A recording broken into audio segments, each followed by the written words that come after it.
End up at Broken Hill and the surrounds. That was pretty good. Yeah, myself. Working for Deadly Choices in New South Wales Rugby League at the moment. Just doing a couple of things. Just trying to get boots on the ground, a bit more boots on the ground in Country Rugby League.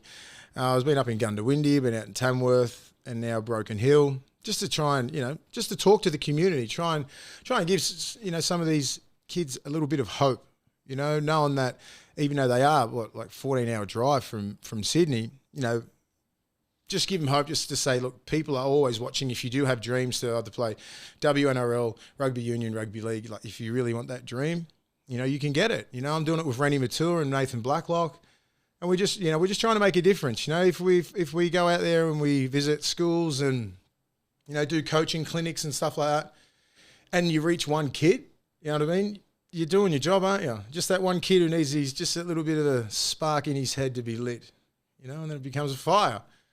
All that kind of stuff, that's what I really believe in. And, you try and make a difference where you can. And I think I can do it by doing this. So I'm very passionate about it. And it was very good. We went out to Wilcannia, Menindee. So we're based in Broken Hill, but I love it. They go, we're just going down the road to Wilcannia. It's like fucking 2.5 hour drive. Yeah, and then we're just going to go down south to Menindee, hour and a half. But it was well worth it. The young kids there, half of them wouldn't even know who I am. I'm their mum's favourite player. My grandma used to love you. Yeah, thank you.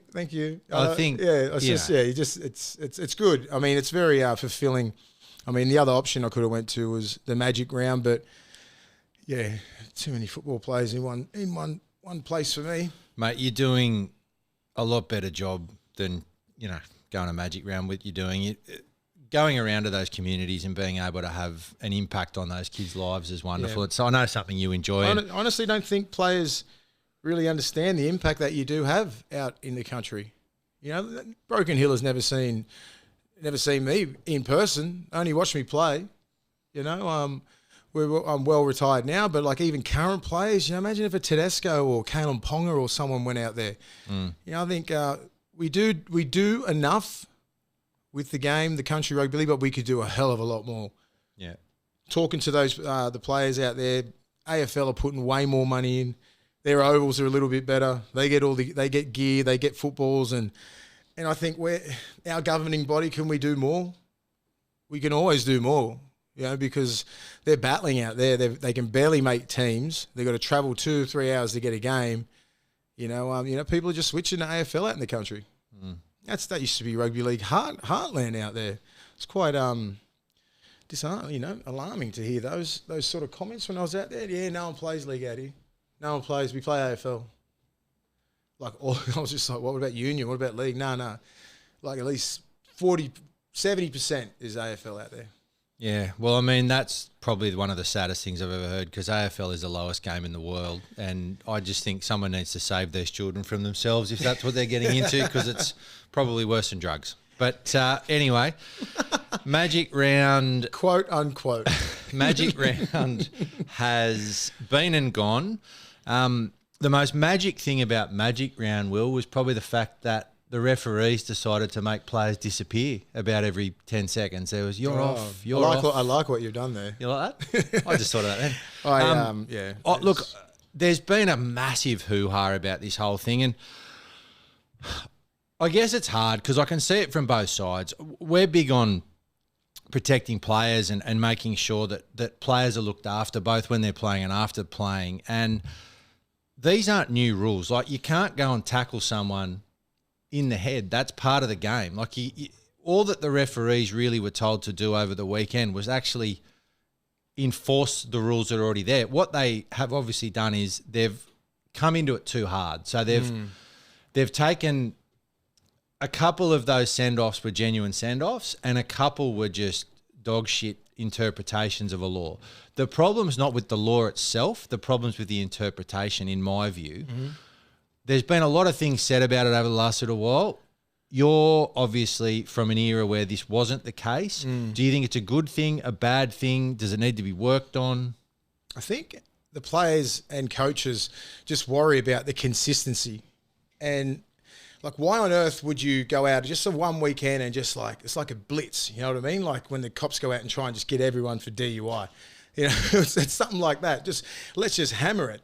I don't understand why they did that, because as you noted, it's in the rules. You cannot hit people in the head. That's it. Done. And then it's up to the ref to the perception of, and interpretation of how hard he hit him, all that kind of shit.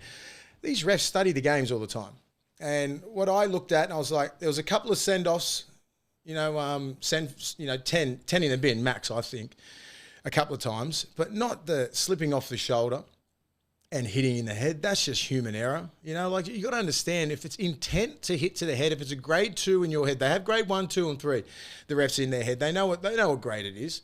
And if they don't, send it to the bunker and they'll figure it out. But you can't just change all the rules all of a sudden so drastic and then just send all these players off. Are you going to do that all year? That's all the players and the fans want to know. Or is this just you flexing a little bit? A little bit of a flex and going, you know what, we control the game, players don't. I don't think it's that. I think it's just really stupid, and they're just gone too far with these rules. Of course, I understand Volandis. We want players playing all this kind of stuff. We want kids, parents taking their kids to games and all that sort of bullshit. Yeah. I get it. But I keep reiterating these sentiments like, this is not for fucking little kids, this game. This is a man's game. It's a man's game. You know what I mean? This is not, if your kid's not built for it, don't let him play. By the time he's 15 or 16, he'll figure that shit out. Do you know what I mean? It's going to be too physical for him, and he's not going to be going into the system, the Jersey flag, the reserve grade, into first grade, because he's going to get sorted out by the time he's 15 or 16. That's what happens in life. You know what I mean? I've seen a lot of 15 or 16-year-old kids. When I was coming up, great kids. Didn't like the physicality. I'll go play something else. That's what happens. This is a physical game. The amount of people that are playing our game is instrumental. It's crazy. From my perspective, people are saying you're turning the game soft. I don't think taking out tackles where a bloke's getting knocked out, getting hit in the face, is making the game softer. My issue with it has been, there's a couple of problems I've got with it. The first problem is that it was rushed through. It was policy on the run, which I don't like. I think things need to be sorted. They saw the Dylan Brown thing and they went, oh, well, all of a sudden we need to do something because we've got to protect the players. So they bring in a rule. They do it without any consultation. They just go, bang, here it is for this round. So the refs then go, all right, well, we've got a referee in this way. So they do, because that's their job, right? Then you've got the issue with, if you're saying to people you can't tackle high, everyone in the modern game is trying to stop the ball. They're trying to slow play balls down. They're trying to get on top, slow it down, get the play on the back. If blokes are coming in now and they're going for hip tackles or tackling the shorts, if you get that wrong, and the footwork now, these blokes are big and strong, they got late footwork. If you get it wrong and you get hit fair in the head with a hip, it's 1,000 times worse. Yeah, it's it was bizarre. It was just really bizarre watching the whole week, how it come through, how quick it come through, and then I feel sorry for the refs. This is not on the refs. This is from the higher up. This is from Volandis and Abdo making these rules up on the run. Well, let's just see if we'll just try and get rid of a high tackle altogether in 1 week. Was that their plan? I think so, and you can't do it. Because it's not, because this is going to be a generational thing. This is going to take 5 to 10 years to get everybody's tackle tech perfect. This is the 10-year-old kid that you have to be teaching right now, the under 15-year-old kid. So when he does get through the system, you're tested. You know exactly what you do. You don't hit from the shoulder up pretty much, which is like under 10s. You don't hit from the shoulder up. Is that how they want to make it? I'm not sure. I'm just so confused. These players out here, they're the best at what we've got in the whole world. And they're just getting thrown these rules now. I think Abdo came out on Sunday and said that essentially what they're saying is that we're right, you're wrong. Players need to adapt. We're not going to change our policy, so you need to be better. And that's what's frustrating for players and coaches. We're going to change the rules on a game they don't know fuck all about. You know what I mean? They just look at the game. Oh, gee, that looks a little bit. That looks better. If no one could hit each other in the head, that's good in theory. But things, do you know happen. What I mean? Things happen in the heat of the moment. People can be head on so quick. Next minute, a little bit of footwork. You put your head in the wrong place, you're knocked out. Yeah. You know what I mean? These guys, these big, athletic, strong dudes, the Taumalolos and Fafitas and all these guys, man. And do we have to really go right back and peel it right back into just basic defense?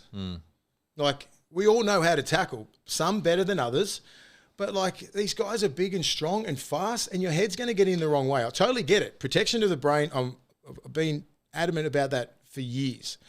But you just can't make these rules up about this, the slipping off the shoulder and into the head. It was careless. That's about it. That's all it warrants. Penalty, that's it. Sending players off, 10 minutes is pretty much about 6 to 8 points. This is what we want about consistency. Always do it in your worst case scenario. Well, you're going to do that, just say if it's 10-8, 10 minutes to go in the grand final, David Fafita slips over the shoulder and hits someone. Are you going to send him for 10? Well, I have to now. That's what I'm saying, but they never do it because they do little things like this, and then it gets to the game, gets a couple more weeks, and it runs out. Do you know what I mean? But that's what I'm saying. Do it in the worst case scenario. Is the game on the line? Are you going to penalise? You know what I mean? Are you going to penalise if it's a high shot, it's 10-all in a grand final, we're in an origin, you've got to decide the origin on your one fucking call? You're going to call it? I don't think so. Yeah. That's what I always look at with referees and decisions in the game. Are you going to call it at the worst case scenario, not just because it's just the cool thing to do? Do you reckon, I mean, there's been a bit of talk this week, and I don't want to necessarily rehash what other people are saying, but there's a lot of stuff that has been said that I agree with, and this has created so much controversy over so many different avenues of media and fans and players, no doubt, as well. But Peter V'landys is a fantastic administrator, but he's a polarising administrator. He comes in, he goes, this is what I'm going to do, and then he did it with racing, and people go, oh, he's a lunatic, and then they go, oh, he's a genius. V'landys came in and he sped the game up. He said, all right, we're going to change all these rules. And so he brought fatigue into the game. Now, when people are fatigued, they make mistakes. That's the whole point of fatigue. So you've got a game now that's sped up to a level where you've got essentially professional athletes that are getting tired, and when they get tired, they're making mistakes. Now what you're doing is you're saying, we're going to penalise you for the mistakes that you make, whether it's a lazy tackle or you're slipping up or whatever it might be. You put yourself in a position under fatigue that you wouldn't normally be in, and now you're getting penalised for it. At what point does V'landys need to just go, I'm here to run the game, make it money, do all of those things? I don't necessarily need to be fiddling with the rules of a game that has been around for over 100 years. Yeah, I agree. They shouldn't mess with it this bad. You know what I mean? I think we're heading in the right direction to where the game wants to go. People want fatigue. People are trying to fatigue all the Polynesian brothers because they're big, they're strong, they're fast, and they're fit now. They evolve. Everybody evolves fitness-wise and playing-wise, but like not this head high stuff. I get it. I'm with you with the protection of the head, protection of the players. You know, a player who, who's in the air, don't tackle him. I think you should be ruling harsher on that. I think when a halfback's already passed the ball and his ribs are exposed and you hit him, react to that. Do you know what I mean? We should be shutting down on all those dirty, cheap plays, not slipping over the shoulder and hitting in the head. There's a couple of those things that players deserve to get 10 in the bin. Shoulder to the head, cheap, aggressive. Yeah. I get it. It's a 10. That's what they were looking for. But there was about 4 or 5 instances where it was just slipping over the shoulder and it just grazed the back of the ear or something, and they were doing it then. And I'm pretty sure that the NRL would have told the refs, all right, let's just not be so stupid and just do it like that. I don't know. Like, do you think that talk would have been come from the NRL going, all right, guys, we're going to penalise shit out of anyone. Hits the shoulders, hits the heads, get them off. Like, I don't think that would have been the talk from V'landys. I reckon it is. I reckon he's extreme. So his whole thing is, when he was in the racing thing, it was like, I'm going to go up against Melbourne. So what I'm going to do, I'm going to make more money out of racing in Sydney than in Melbourne, and I win. So now what he's going is, I think he's got to a point where he just goes, I have to take the extremes because that's what people expect from me. And I don't know if this game needs it. I look at rugby union. Rugby union a couple of years ago did the same thing. So any contact with the head, any tipping tackles, all that sort of thing. And those decisions are getting made by the International Rugby Board that's based in England. And the flow-on effect then was you got Australians and New Zealanders going, these rules are shit house. It's ruining the game. The rugby league is the National Rugby League in Australia. So they can listen to this. They can listen to all of these problems and they can turn around and go, you know what, we got it wrong. I just don't know if a V'landys is the sort of bloke who's going to turn around and say, I got it wrong. Yeah, it's going to be interesting. This all stemmed from knees in the back and Teddy getting hit. Yeah. When Teddy, You know, like, I'm not sure what players are supposed to do, like Niokora. When someone's dummying, and then he tries, you actually go into that tackle, and he's already passed it. I'm not sure how you're supposed to act. Are you supposed to just stand there with your hands in the air, knowing fully well that he's coming at your knees and ribs? This is just a defensive mechanism that Niokora did. He just dropped his shoulder. He didn't mean to hit Teddy in the head. You know what I mean? But it just it happens in a game when things are going flat out like that. Teddy was going at the line as quick as he could. He drew Niokora in, and Niokora stood his ground. He did not want to hit him in the head, but that's what happens in a game when you're going flat out and you're trying to make big plays like Teddy was. You know, like same thing happened with Lachlan Burr on the weekend. The way Tedesco runs. Oh, and then the knees in the back. It's just his hips are low, and he falls sometimes. And when he falls, they're going at pace. Lachlan Burr did the same thing. He gets 10 minutes in the sin bin as well. So Tedesco's had 3 of those tackles now in 5 games. At some point, you've got to go, well, it's the same bloke in the same tackle. I'm not saying Tedesco's at fault because he's not, but it's just there's degrees of these things. I think there needs to be some grey area, and I don't know. I don't know if there's going to be grey area now. Yeah, I don't know. It's still in my head, really. Imagine what it's doing to like some players and coaches. You'd be like, how am I? Like, you understand, like, these players are aggressive people on the field. This is not croquet or any other sport where we can just go in there nice and relax and just be a normal person. No, we're wired a little bit different. You know, you go into these games, especially forward, you're wired a little bit different from your average Joe. You're going out there doing battle. You're just going to take away from all of us. You know, it's just, I don't know what sort of game, whatever is in Volandi's head, what his vision is. I'm not sure if I see it. I reckon a clean, beautiful game with perfect hits. You can't turn it into. I guess what they're saying now is that if you make a mistake, you're going to get penalised.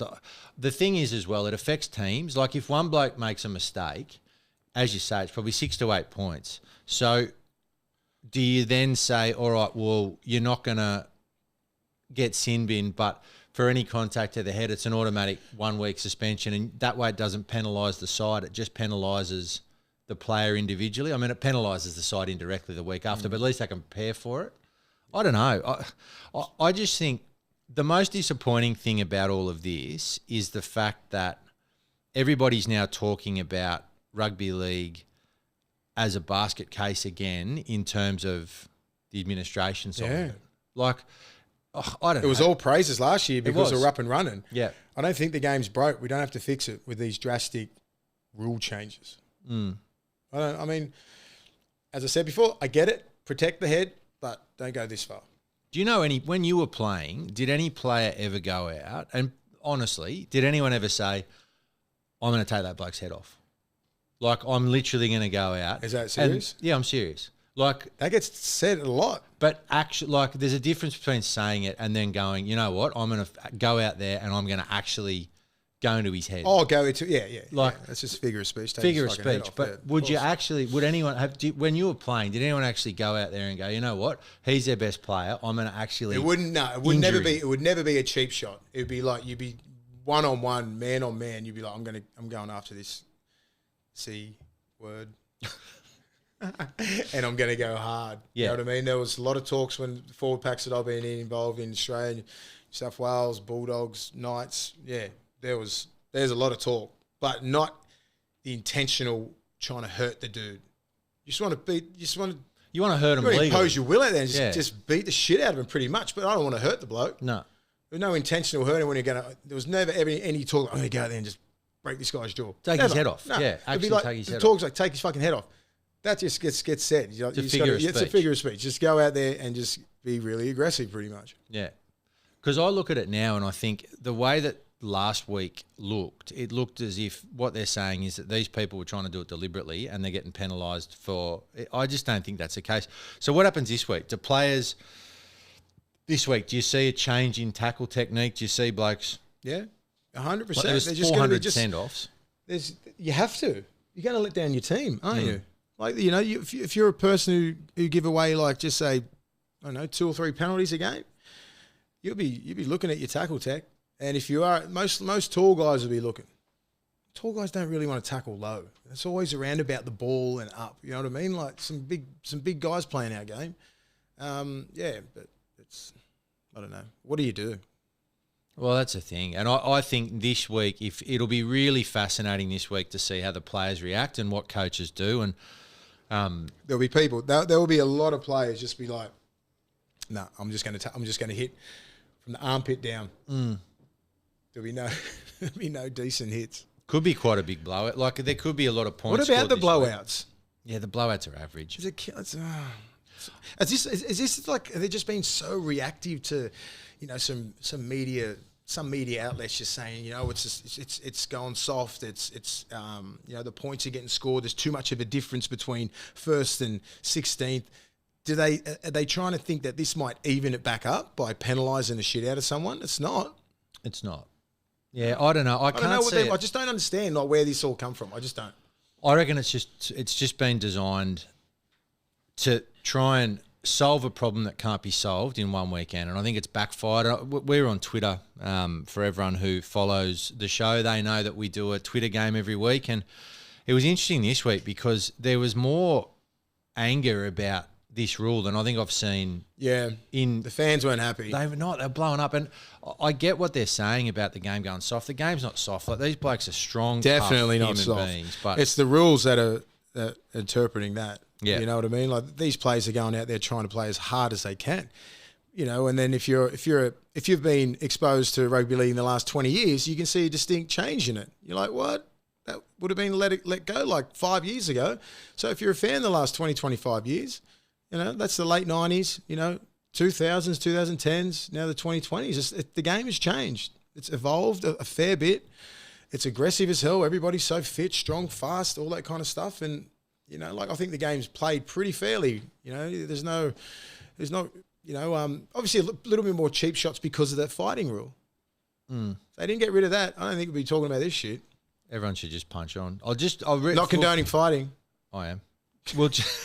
I'll just finish with a quote that Andrew Abdo has said. I obviously prepared this myself. I do a lot of research for this show, and we certainly don't have a bloke. That's all I did all day. Henry definitely doesn't just hand this stuff to me. But this is an intense physical game, and we're talking about taking the responsible leadership position of eliminating the damage that can be done by dangerous head-high shots. I make no apologies for that, and I absolutely believe that the decision the Commission has made and the way it's being implemented is right. All right, you win, mate. It's not changing. It's not changing. You can't come out with something that strong. Well, you can't come out with something. Yeah, exactly. So, what they did last week, they just drew a line in the sand. They're like, all right, this is how it is. Conform or not. Yeah. Thank God I'm not playing. You weren't that high. You never tackled anyone. That's why. They were all low, and they were all borderline. They were borderline. People didn't run at you though. You're scary. No. You're a scary human, except when you're on You Can't Ask That and everyone loves you. And then you go and do nice things with communities. The real Willie's coming out here. Don't. Leave that perception out there. All right, so this weekend, the Cowboys are playing against the Knights. What about the Knights? Tell me about this, actually. The coach of the Knights came out after the game and basically said, not my fault. Joints have got a losing culture. I've been coaching at a heap of good sides, and this side stinks. That was I saw that. At what point is that a good idea? Inherited what? You've inherited a pretty good team. Not a bad side. They're all losers on paper. They're all losers. They're used to losing. I mean, I don't think there's that many kids in that team. I mean, if he's talking about a culture, maybe a little bit different. But he's talking about the Knights at this current team. I think there was only probably one player that was involved in all three. Maybe that Lachlan Fitzgibbon kid. He got 3 wooden spoons. It's his fault. So blame him. It's 100%. If you're going to point the finger, O'Brien, hey, straight to Lachlan Fitzgibbon. No, but there's not many people that were involved in that the three-peat of the wooden spoon. So I'm not sure he should have said that. And they made the finals last year too. Yeah, I don't think he should have said that. Look, you can tell when a bloke's struggling, like especially there's a lot of pressure on these coaches, and some coaches handle it better than others. I think he's done a decent job, and he's got, he had no Ponga, he had no Pearce. This is a game they should win against the Cowboys, but the Cowboys are favourites. These are the games that are the hardest ones to pick. On betting site. Do you know what? It's funny this week, bettingsite.com.au, looking at all of the odds across all of the things. They should be on this. How am I supposed to know? like it's similar sides playing similar sides. So the crap sides are playing the crap sides. Hello, Sharks and Dragons.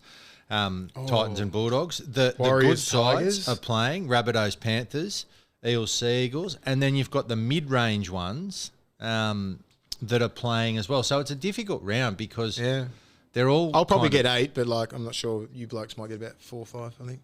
Can I point out where you are yet? We'll do that later. Just look at the end of the year, mate. That's what I'm about. Yeah. Okay. Yeah, that's right. Taumalolo, he's playing bigger minutes. Yeah, hey, I'm great. I'm happy the way he's playing. He's an absolute gun. I'm glad he's out there. Do you reckon he's? Is he back? He has. No, played. I mean, is he back like Taumalolo? I think he's back. It's just Todd Payton doesn't seem to want to play him up the guts. I don't know. Mate, he is the best middle forward of all time. I just don't understand it. Like it's just. I'm just going to check his little stats here. He played against a very good Roosters side. Like he's playing 64 minutes, still like 15, 15 hit ups, 150 meters. You know what I mean? Like he's 26 tackles. Like he's still playing good football. He's still playing. He just needs a little bit of help. He's just not being used effectively. But he's playing big minutes. He is now. Well, he's playing big minutes. He did on the weekend. I'm just not sure what they were doing with him at the start. Like, hey, we're just going to play 40 minutes, play on an edge. On an edge. Fuck that. I want the ball off the 9 whenever I can and whenever I want it. They were just protecting his career for 10 years. No. Get the max out. The Knights were, how do you get beat by the fucking Tigers? You know what I mean? I get it. Tigers, that should have been at 36 points, but. Oh, do you know what I like about you, William? How do you get beat by the Tigers, leading directly into our next game, the Warriors versus the Tigers, where you've tipped the Tigers? Yeah. So that's what happens when you do all your tips in a barbershop. Thank you, Ahmed. Shout out Barbarians. Your barbershop is dead set out of coming to America. It is. There's about 6 people, and they're all got their own agenda. They're all Parramatta, Bulldogs fans, and it's just crazy. Yeah. And I get so confused. That's exactly where I'm doing all my tips. Is it? Yeah. Until Big Bobby comes on from St. Chrissy's, he's a legend. He helps me out with my multis. Tell me about the Warriors, because I reckon, again, they are the toughest side in the comp this year. I reckon the way they never get flogged, they just hang in there. They hung in there last week again. If they can just figure out a way to win. That's all it is. Do you know what I mean? It's just like they played some fairly good sides. Like even to put 18 points on Parramatta. Parramatta scored a couple of late tries, but they're in the game 100%. for about 60 to 70 minutes. Living away from home, they probably haven't seen their families in 5 months. This is where it's probably going to get tough for them. Yeah, especially with after with Origin, like not much football's played. It's just. Unless you're in Origin, obviously, but most of those players won't be, so that's going to suck. On the Central Coast, not that much to do. Are you serious? Club Yes, Troppo? man. Is Club Troppo Club still Troppo's going? not going, mate. Is it still going? This is not 99. Remember the phone parties at Club Troppo? They were all time. The Sharks against the Dragons. This game stinks. The Dragons they've literally they've got no team. They all got suspended. The Dragons. What about Josh Maguire? Did I back the Dragons? Did you? Oh, you did too. Get out of the barbershop.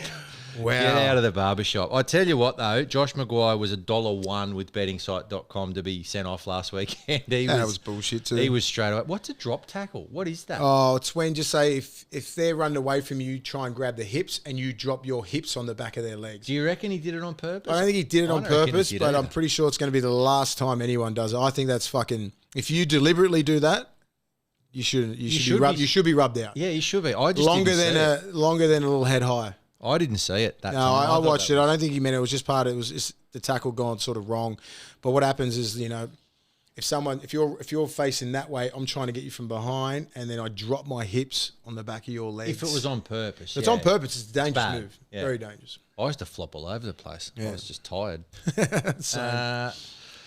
The Titans against the Bulldogs. We've got Aaron, who's a big fan of the show. He loves the Titans. And I tell you what, he was so excited at the start of the year. And Aaron, I'm really sorry, mate, but your team, I'm not going to say dreadful, but they just... Titans? Yeah, I don't know. They're not good, mate. They're not good. They'll beat the Bulldogs, so that's something you can be positive about. They're still up there, but what are they coming? They're like top 8 nearly, aren't they? 11th. They come in equal 8th. Yeah. So they're not too bad. They're inconsistent. That's what I thought they would be this year. Have they lost more games than they've won? I don't know. You're Yeah. looking at the table. Yeah. So that's the thing. That's how bad it is, isn't it? That's how bad that middle section is. You've got sides that are hanging into that sort of 6 to 12, 13 spot. They can't win a game. Yeah, but the other from teams 6 can't. upwards is they're around 500 on Eagles. Now the only team that's losing with a losing record is the Raiders. They're coming 8th, and the Titans are coming 8th, equal 8th. Yeah. Both losing records. Yeah, Losing that sucks. records. Yeah, You know? but they've still got a lot to learn. The Titans still a young team. Just need some. I don't know. They've got a very good individual team. But I said from the start they can't win with those halves. They will not win. I mean, they'll win. They might get to the finals. They might win. I don't think they'll win a playoff game, but they could get there. Do you reckon they make the finals? They got to get better. I think they come 8th. They'll lose. Jared Wallace probably doesn't get picked for Origin. I don't think he does. Fodawaker does. Fodawaker, he's been playing off the bench. So they'll lose. SASA will probably get about 5 weeks because of the send-off after that. He barely ever touched the play. Brian Tay was laughing at him. To'o. He's tough. He'll probably get picked. Do you reckon he gets picked? We'll do a State of Origin special later. I'm picking him. Perfect. The Roosters versus the Broncos. The poor old Broncos. I'm starting to almost feel sorry for them. I backed the Bronx last week, didn't I? I don't feel sorry for you one bit, but I feel sorry for the Broncos. I actually thought it was time. I tipped them. It's going to come together. They were close. And he just got beat by North Queensland. It's going to come together. Kevy's going to do it. I backed them. Payne Haas going to run 300 metres. Plus 8.5. That went well. 80.5 they would have been. How'd your multi go anyway? Shut your mouth. Oh, I lost with the Broncos first up, straight away. did I? Who did win their multi? I don't know. You did, William. Some We'll talk genius. about it later. I'm talking about it all week. No, I know you have been. Relentless. Yeah. This has been. And then the arsehole producer puts up I'm a complete failure. The bloke has not won one thing. Not one. That's what happens when you control the social media pages. Anyway, I control the show. Producer's a flop. Roosters will win that in a canter. Tedesco, it was good to see Tedesco running the ball again. He hasn't been quiet, but You'd be a little bit, you'd be aware of like getting hit in the head again, wouldn't you? yeah. Come on, man. Last 3 times he's been KO'd. It Yeah. wasn't just a little bit of a HIA. So, no, Teddy's done. Yeah. So you'd be, be very conscious of that. And, the places where you usually put your head, or support here and, that sort of fear factor starts creeping in on you. And it's great to get, you sort of blow the cobwebs off a bit. It was running around the rock, hitting the holes and just being Teddy. I mean, what about the fight that's on with the fullback? God love Turbo. But come on, man, let's not sleep on Teddy. He's been doing this shit for 5 years. And Turbo has been that for 5. The only thing is holding him back is injuries. And the poop. They got the poop floating around as well. Poopenhausen. But he's gone. But how long is he out for? I'm not picking him in Origin game 1 if he hasn't had the last 3 or 4 games. I can't pick that. And he's never played Origin before. No. Never played a rep game before. Plays good for Melbourne. You wouldn't pick him 14? No way. I'll pick Cody Walker 14. Yeah. He was good. Oh, that's the other thing. I forgot it. I was going to mention that before.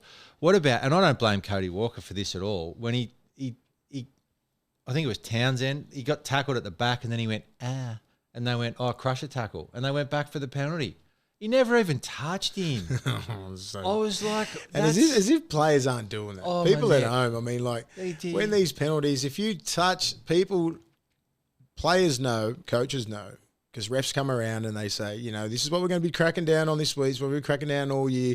You touch the head and there's some sort of crusher tackle, it's going to be a penalty. If you've got a bloke behind you and you can see that your head's gone down even for a second. Just put your head down. You're going straight down. And you don't think, you give most of them benefit of the doubt, but if you're in a precarious sort of situation, there's 10 minutes to go, you're coming out of your own half and you need a penalty, you're down 2 points, you're doing that. Yep. I don't care. I'm just saying, that's the way that's the way it goes. You want to win.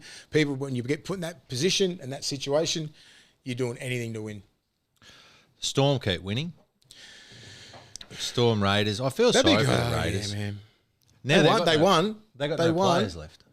Yeah, they got the dogs. Only they just. got Papali. They got Whiten. They've got Hodgson. Big Papa's going to miss game 1. Yeah.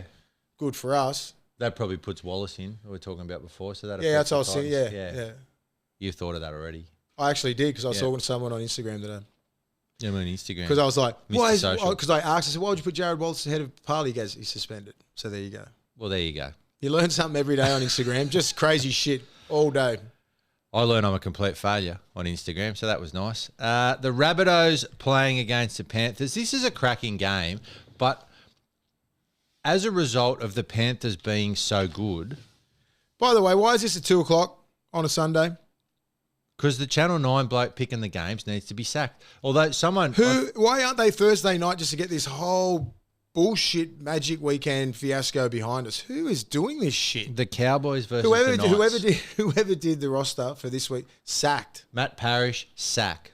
Sack him. Channel 9, why would you put him sack. at a 2 o'clock game on Sunday? Broncos it is the recruitment. worst slot. It's the worst. Oh, It's just pathetic. 6 p.m. Friday is pretty bad. What do you reckon's the worst game time? Sunday 2, 6 p.m. Friday. 6 p.m. Only reason you think Friday's better, you got the whole weekend yourself. Yeah. That's about it. So the Channel 9 game, so presumably Channel 9, because someone, I think it was Brad Boucher on Instagram, on Twitter was explaining this to me. So Channel 9 put more money in. So they've got the choice of the game. So they get the Thursday game, the Friday game, and then the Sunday 4 p.m. game.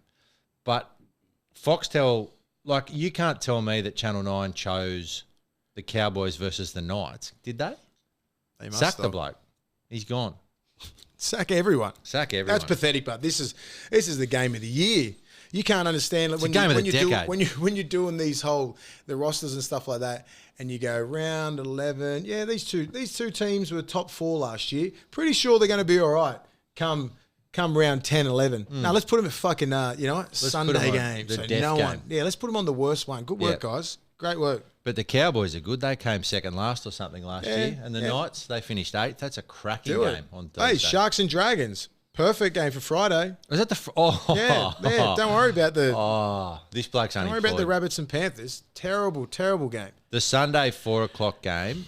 Remember that ad? Here we go again. No, Manly keep and singing. Para. Keep singing. Go. It was a Tui's ad. No, I've Like never a heard Tui's? of it. You have. We'll put it up later. Manly and Para. I think Manly could win that. Eels weren't that good last week. I did back Manly. Did you? Mm-hmm. You love an upset. Just because they hate each other. And I know they got Toncha Boyevich. Do you know when they started hating each other? In the 80s when that ad was made. Tui's. They started Here we go beating again. the shit out of each other. Manly and Para. I reckon that will be a good game. That'll probably be our Twitter game, actually. But we'll confirm that later. All right, William. And I tell you, there'll be some big boys playing in that game.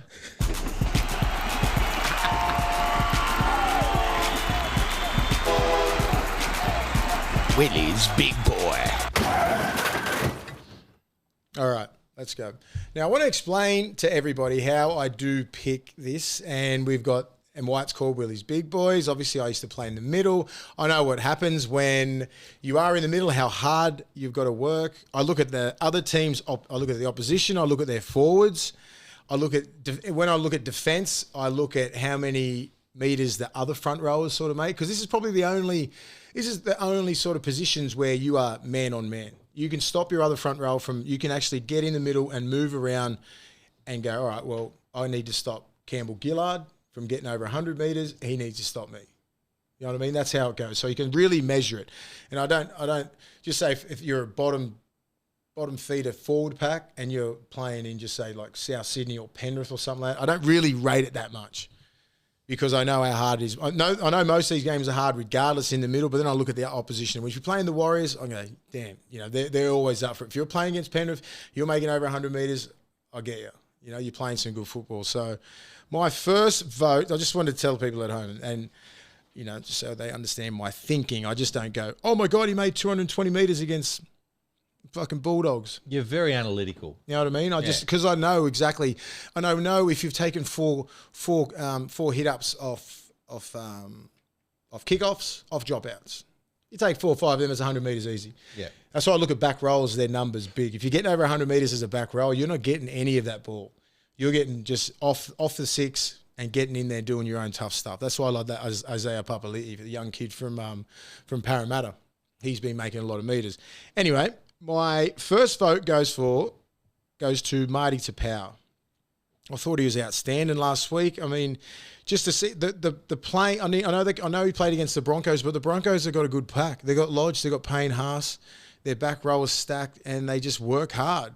And they're just playing really bad at the moment. But I think the way that he was playing, the passing and the second phase passing, the pre-line tip. He scored a try, he set one up. I'm like, that's the sort of football I like to see in these middles, just playing the ball, playing football instead of being this just battering ram. It sucks. Didn't we agree last week you're going to start with one and then build I suspense? did. Yeah, they did it wrong on the thing. So okay. So I'm put Marty at 1, and number 2 is smart. Yes, number 2 is Regan Campbell Gillard. I thought he was outstanding. He's playing against the Warriors team, who is like stacked. They're always big and aggressive, and I look at them. I look at the minutes that they play, because obviously now the fatigue factor is stepping in. If you're playing 60+ minutes, you are just under the pump the whole time. So, what was his stats? 52 minutes in the middle. 170, 180 meters. 25, 26 tackles, over 80% effective tackler. 2 tries. Just 2 tries. Yeah, exactly. 2 tries. Any big boy gets 2 tries. I love it. 3 points is James Fisher-Harris. The dude's a freaking animal. Like, he just doesn't stop. I mean, like, he was playing against the Titans, and I rate the Titans forward pack.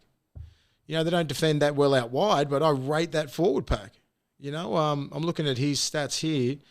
Like, he only played, and this is what he did. He did this in 46 minutes. 46 minutes, 18 hit-ups, 195 meters. Do you know what I'm saying? Like, he's doing this so easy and doing 23, 25 tackles. You know what I mean? So the numbers he's putting up, Fisher-Harris, he's killing it. So he's got my 3 votes for this week. So, that actually takes him to the top of the leaderboard. He is now on 10 points, James Fisher-Harris. Junior Paulo's on 8. Just a reminder to everybody that thanks to our good friends at Young Henry's, who make a wonderful beer with a can that makes noise when we open it. But thanks to Young Henry's, the winner of this will be getting a slab a week for 52 weeks, which is massive. 52. And also Bondi Tony's, which is a Bondi institution. It does some of the best burgers you'll ever have. They're giving me a free burger every week on behalf of whoever wins this, because they have to come too far. And I really am quite a big fan of you giving this to people from Western Sydney, because they are not going to drive to Bondi Tony's and I will get the burgers. So thank you very much to our friends at Young Henry's. Thank you very much to Bondi Tony's. His name's Tony and he lives in Bondi, and he's got a burger joint called Bondi Tony's. So that's a good name. And Young Henry, we've got Young Henry, but he just got fired because he got this the wrong way around. But thankfully, my maths is great, so I could work out it was 10 points to James Fisher-Harris. We will contact them on social media, I think, because they need to know the wonderful prizes that's going on. All right. That brings us to probably my favourite segment, because I get to look at the wonderful knitwear that Harold's wearing, and I think Dirty Harold. Harry from bettingsite.com.au has had a terrible week on the punt, because he's rolled out the same jumper as the last couple of weeks. And I tell you what, tell him you need more money, because that needs upgrading. Absolutely need more money. So if we can get a sponsor, I mean, you've got Young Henry's giving away beer like it's going out of fashion. I don't know who can get on board. Where can we get some knits? Like, let's get behind me. I know I haven't been doing well lately, but something. Well, when you do well, you're going nude, remember? So don't get too excited. I'm going to start with myself, because good spot to self-love's start. important. This week, I am going to take the Roosters 13+ into the Storm 13+ into the Rabbitohs Panthers overs, which is 47.5. I just cannot see that game not turning into a massive score fest with the two attacking sides that they have got. Harold, what am I getting? You're getting $4.94 from the good folks at Ned's. Just a shandy under $5. Love this bet. Absolutely love it. 13+ chooks. Broncos are just absolutely hopeless away from home. So tick. Storm 13+, even in Canberra on a colt. Yep, they'll cover that. Penrith's defence, you got to think that they've got to score a lot of points because their defence is so good. They've only had more than 12 points put on them once this year. So to get that overs, they've got to probably do a fair bit of the heavy lifting unless Souths just play out of their skin. But, you know what, on a dry afternoon in Dubbo, I think your 47.5 points is going over. Thanks, I just mate. think that'll happen. I just, with Latrell Mitchell back too, I just look at that. You look at that Rabbitohs side, it's just points. It's just points. Absolutely. So, and apparently Latrell Mitchell's been training the house down, which is always a good sign. Is any of their forward pack back? Is Cam Murray back? No. No. Don't at me, please. Yeah, Look at him now. He's got one bet up in 50 years. I've won 2 this year. I know. He's the expert. Yeah. I'm the X factor in this team. All right. Now, Harry, I'm going to have to go through this because I have to. But William got a win last week. How much did he add to the kitty? Bloody hell, I wish I had that in front of me. No one's giving me that information. $460. Five million. I can actually tell you now. I can get that information for you very quickly. We work fast here in the world of live podcasting. So you got $9.39 from Sportsbet for your multi last week. So you're looking at what, 450, 460? Yeah, close to 500. That's good. Yeah. So with Great win. You've had a couple of wins. I've had a couple of wins. I've had one win. Yeah, a couple of, hey? Willie's had one win. This. The producers had none. So what have we? What are we up to now in the kitty total? Let's just assume that Craig's got nothing. The producer zero. I've covered that off, I think. What are we in? What do we got? Again, I wish I had that figure in front of me. 1,500, I reckon. I mean, the producer's saying over 2 grand. Producer says over 2K, so that's going good. That's a good start. All right. Well, the producer's the guy in the know. Can't bet, but has all the numbers. Can't bet. Can't produce either. Shade. No good. All right. Let's get to my bet. I've got the Parramatta Eels and Eagles to go over 46.5. South Sydney at the line. Is that right? 10.5? They got plus 10.5. Plus 10.5. That'll be 50 to 40 and you win. Okay, sweet. That should happen. New Zealand Warriors to win and North Queensland to win. That's me.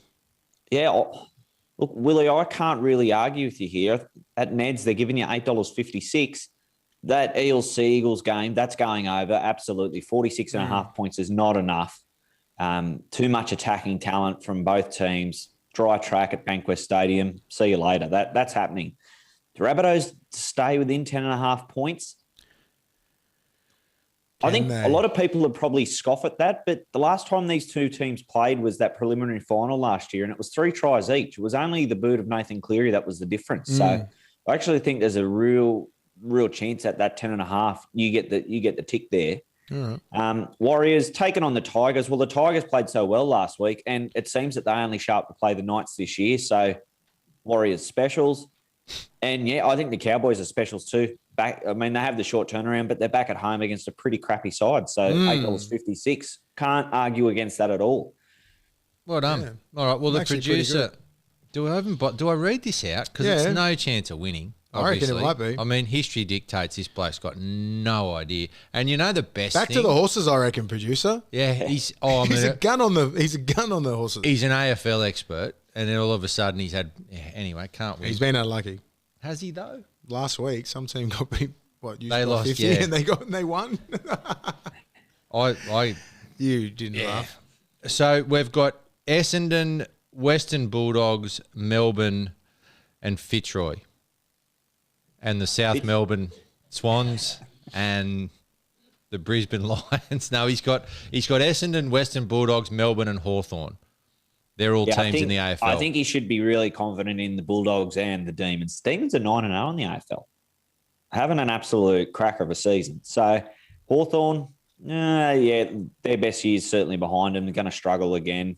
And Essendon, who knows? Just who knows what's going to happen? But he's got at least 2 legs that he should feel really confident in. So, what does Sportsbet pay for 2 out of 4? Do they? They pay duck egg, but if he somehow gets 4 out of 4, $6.93. So he's just got two legs that are right on the razor's edge. I hope that he does get this right, because you know what? I'm starting to feel sorry for him. He's just not very good at anything. And, you know, sometimes every now and then a blind squirrel gets a nut. So this could be the week. Harry, what are you betting on? Because I've looked at this and my eyes hurt, and there's 500 legs, and this reeks of Willie Mason 2020 desperation. I feel like I should chuck in more try scorers. Yeah. Come on, that's what got me. Don't start. I don't know. I've just got a little silly here. Like, I thought at Magic Round I'd go the 3-legger, thinking, all right, I'm in a bit of a cold streak, maybe the 3-leg. But you know what? That did no good for me either. So we're going big. North Queensland, they're going to win 1 to 12 points. Just taking the Panthers at $1.35 straight up. The Roosters, the line's pushed out to 21.5, but I'm taking that on. I think they cover that. Don't care about the Broncos. Like, that 21.5, that's going straight to the Roosters. We've got the Melbourne Storm head-to-head as well, and Josh Addo-Carr to score at any time. He's got 12 tries in his last 3 games, so too easy. And Tom Trbojevic to score a try at any time. Why not? I like it. Give me $23.74 for a 6-legger at Sportsbet. I actually do like that. I think that's a good bet. And I don't know. Like, I think that we are a big chance of starting to, now that Willie's broken the drought, we had a bit of a drought. I think that thanks to bettingsite.com.au, I love that they just get all the odds and we don't even have to think about it. You just sort it out. We just, you know, anyone who is not very good at punting, then get involved. Don't punt. Gamble responsibly, obviously, but get involved. Go on the site. It just does everything for you. It's so much easier. I'm a big fan. So, Harry, thank you very much. We will speak with you next week. Hopefully our wallets are fuller. Well, can we take it out now? If any of us get something right, you nude. Yeah, bugger it. We'll do a nude cross next week. We just need one of the 4 multis to get up. Let's do it. We're doing it for the children. So yeah. Well, geez, hang on. We've got to be careful there. Mate, you look okay. We will see you next week, and mate, have a good one. We'll see you soon. Well, have a good week, guys. See you. Cheers, mate. We'll go through we'll put the tips up. I don't want to read. What about you just gamble responsibly? Important. Very important. All right, so the tips are basically, as it stands now, the producer's cheated his way to the top still. I'm just behind. Harry's just behind that. And Willie's just behind that. We will put all of our things up on social media, and you can have a look and work out for yourself what you like. I'm not that far off. Cowboys, Tigers, Dragons, Titans, Roosters, Storm, Panthers, Eagles. Not that far off. What? What are you blokes? I'm in You front. just picked the Sharks. That's about it. You picked the Sharks. Me? Yeah. Did I? Yeah, I did. That's about it. I thought it you had been tipped way Manly. off. You tipped Manly as well. Yeah. I don't mind Manly. Oh, I'd actually like to change mine to New Zealand, but I thought everyone else would pick New Zealand, and I tried to be, but everyone's picked the Tigers. They get beat by 50 now. So, William, we normally go in now to a headline. Mm-hmm. It's not a headline this week because we've found something even better. Occasionally, I've bagged the producer the whole time. Did you find this or did Henry? Okay. So you can't see it because we're on a podcast. If you're watching on Facebook, you can get us on Facebook and YouTube too. What we've got here is a Willie Mason doll. So for everyone who is about to get picked for State of Origin, I don't know if you can see that there. That looks absolutely nothing like you whatsoever. It does so. Look. The quads maybe. Just ripped. Oh, we can go. We're doing a close-up here. Basically, if you play State of Origin, do you still get a doll? No, you shouldn't. I mean, you should. You should. They're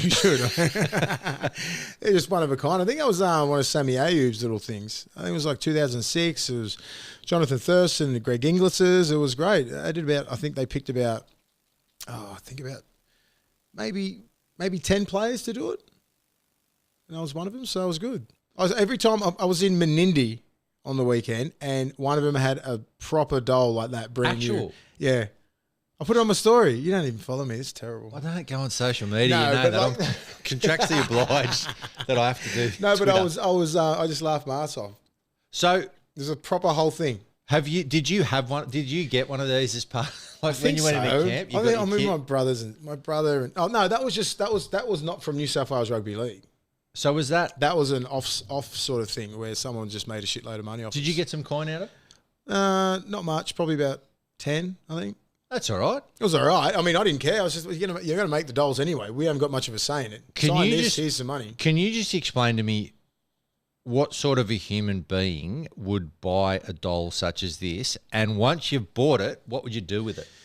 There's a little bit down the bottom there where your name is, and you just sign it.